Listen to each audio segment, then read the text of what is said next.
What's going on, y'all, and welcome back to another Epic 7 video. It's the patch day, and unfortunately, it is a very light patch. A lot of this is stuff we've already seen. So we're going to go through it quickly, just talk about some of the changes, because there are some interesting stuff happening, as well as some new hero skins, which we will check out. And then I think we should spend the rest of the time just taking a look at the Dragon King Sheron preview video, because it just got released as well. Even though we know the kit, let's see the lore, and maybe there's some other stuff to talk about in that as well. But let's go ahead and check out the patch preview. Thank you so much for tuning in. Let's get this started. All right. January 17th update summary. There's the Dragon King Sheron. We finally have the Harmonic Conductor Belian skin coming out, so hopefully you guys hit Masters because it looks very good. If you missed it, don't worry. You'll be able to buy the skin with skin tickets later down the line. Usually takes quite a bit, but eventually you will be able to get it. We have the balance adjustments, which there is something to talk about here.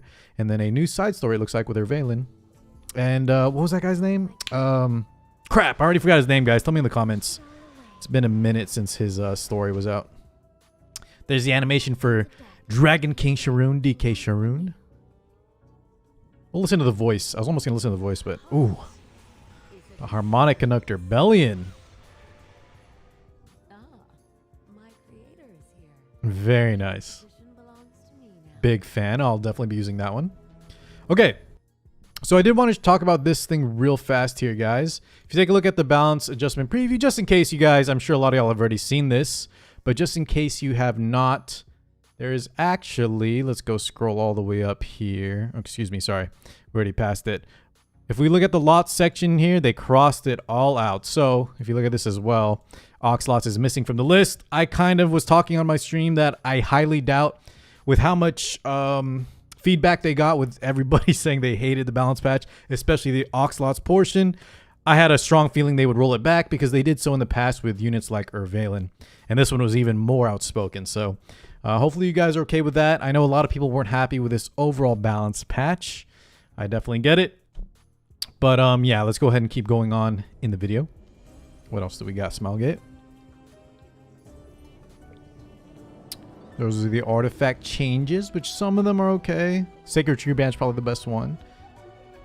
Schneider. I think it was Schneider. I'm sorry if you guys already commented, but I just remembered right now. I think, right? Valen and Schneider. We have the Elvira, by the way.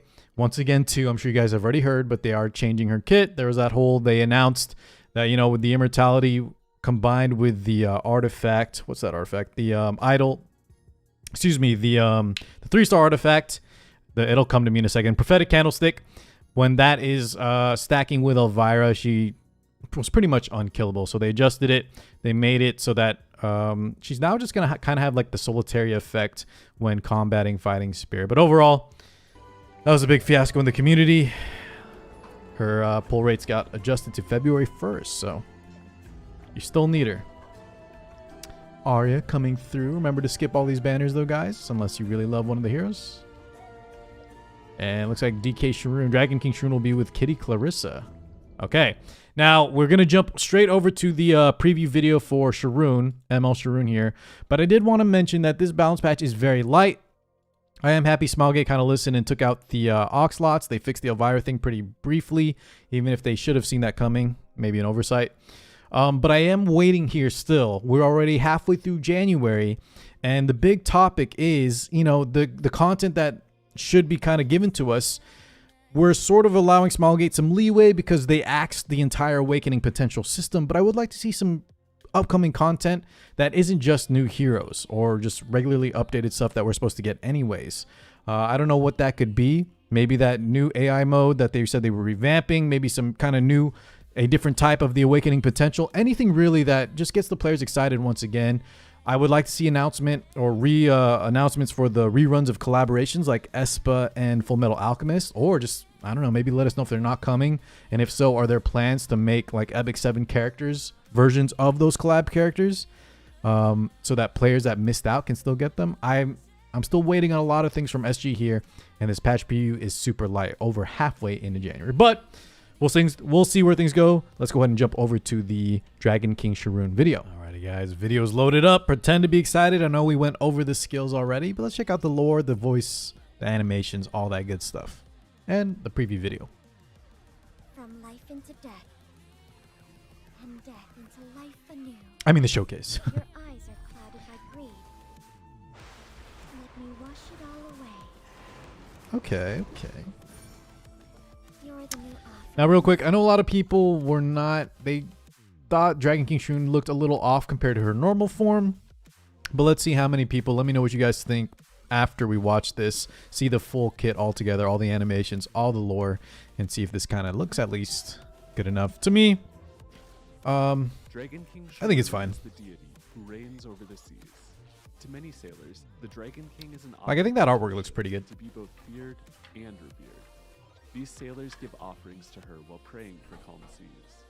In years marked by severe storms and frequent tidal waves, it was believed that the Dragon King was angered. The because Dragon sailors hadn't King. offered a bride. So people would perform a symbolic human sacrifice that they referred to as marriage ceremonies. Mm-hmm. However, these rituals were based on the interpretations and assumptions made by humans. In reality, the Oh my King God, so she didn't even need the sacrifice, and she sacrifices. accepts their evil nature as well as their good. Or maybe she did? I don't know. Okay. Dragon So she's kind of like a neutral, just a dragon, a neutral Dragon King goddess or god, since she is the king. But let's see here. We'll go ahead and take it from our own pace. But we've seen the stats, we've seen the kit, we've seen the imprint releases. So let's go ahead and just move on here. This is a light soldier, guys, the latest ML5, just to catch y'all up. Skill 2 Lullaby for Waves is kind of the unique part of her kit, if I remember correctly, from the data mine, the leak, the preview. At the start of the turn, dispels all debuffs which prevent movement. So Dragon King Sheron's entire identity is going to be revolving around sort of fighting units, countering units that want to do debuffs that prevent movement, meaning sleeps and stuns. At the end of the someone's turn, when an ally is inflicted with a sleep or stun, I'm just going to say that to make it clear, increases combat readiness of the caster by 20 with an additional 4, 6, 8, 9, 10, 30%, and grants Cascade to all allies. Can only be activated once per turn, which is quite a lot. Cascade, undispellable, after attacking deals 2,500 fixed damage to the target.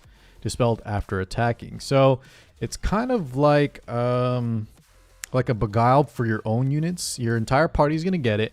And you're going to deal 2,500 fixed damage as a buff for all your allies, which is quite significant, right? 10,000 if it does indeed, since it's undispellable, it should go on.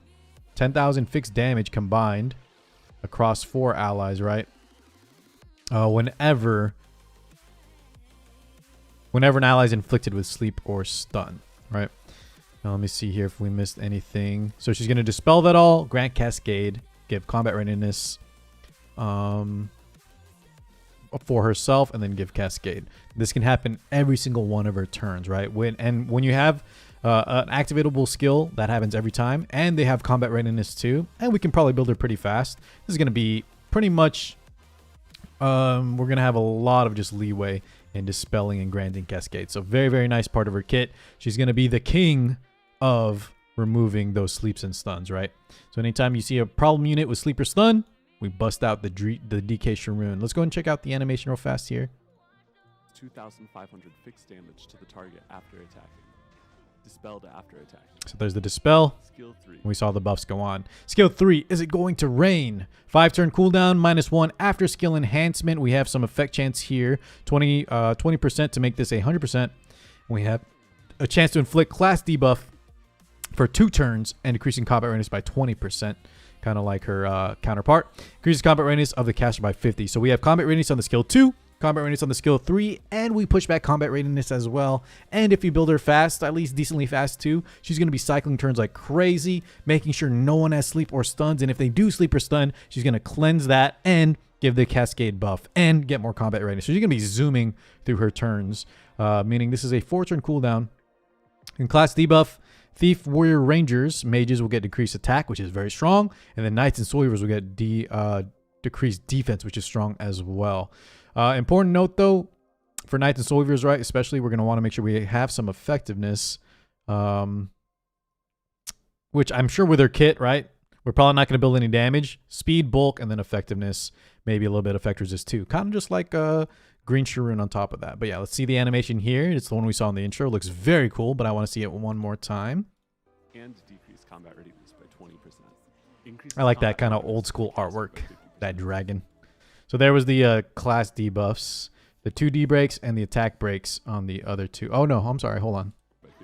There, D breaks on the Soul Weaver and the Knight, and then attack breaks on the other two. Okay, cool. All right, turtle flipping. I love the skill name of this. Attack somebody with a 40% chance to stun after skill enhancement. After attacking when the target is stunned. Increases combat radius of the ally with the highest attack except for the caster by 20%. So she, all in all, Dragon King Sheron. She's going to be cycling like crazy. She's going to provide some pretty good debuffs to our opponents with some combat readiness pushback as well. On top of that too, she'll have a stun, which she's going to just be cycling through like crazy. So every skill one, she's going to have 40% chance to stun. And when she does, she'll have more combat readiness manipulation for the party as well. So she can combat readiness push allies. She combat readiness pushes herself, and she pushes the combat readiness of opponents back. And then we can always soul burn this as well on top of it. So she actually has quite a bit of utility. It will feel like a lot of times though, guys, she's not going to be doing too much after you do the initial skill 3. You know, the giant dragon king, what is it called? Is it going to rain?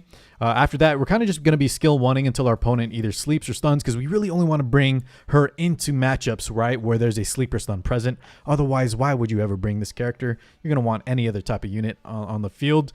So whenever they have that in, she's just going to be cleansing all that, providing a lot of utility between the skill 2, the skill 3, and the skill 1. So I actually really like this unit. She's not going to be a unit you bring every match, obviously. But the animations, you know what? I wasn't a big fan of this sprite right here. Or sorry, not the sprite, but the splash art. But the sprite looks very good. The animations look great. I'm definitely going to pull her because I think I would like to fight any annoying stunners like ROL sleep units like DD Ray, just to name one. Death Dealer Ray. I think she's going to be an important unit to have in the toolkit. But if you guys are newer, you know what? Hold on. Let's watch this animation first. I'll wrap up that spiel in just a second. Let's see these final animations real quick. A blue dragon of the Azure Ocean. Blue dragon. Cycles of nature. Players will be able to meet Dragon King. Oh, that's a cute lobby animation. You see all the I don't know how, guys, I don't know how the heck the fish are swimming in the lobby, but there's been weirder stuff here. Overall, looks really good though.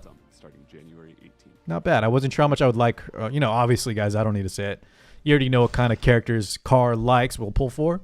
But I think her kit, and she's cute enough. I don't mind.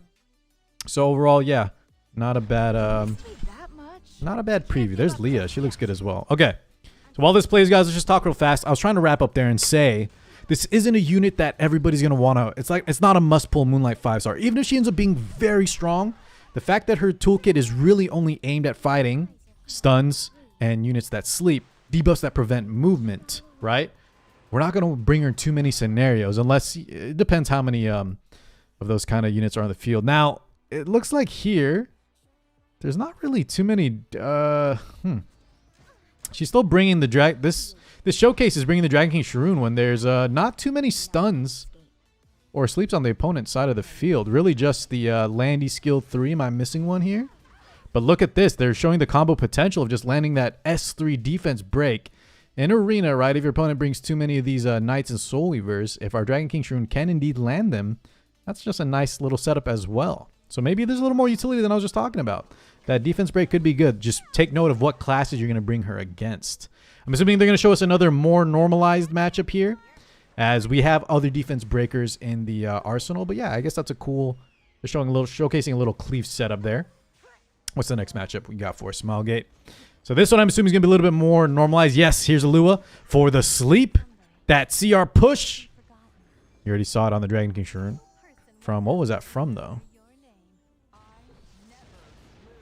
I believe the Cascade. I thought her combat readiness is after she cleanses. Let's see here.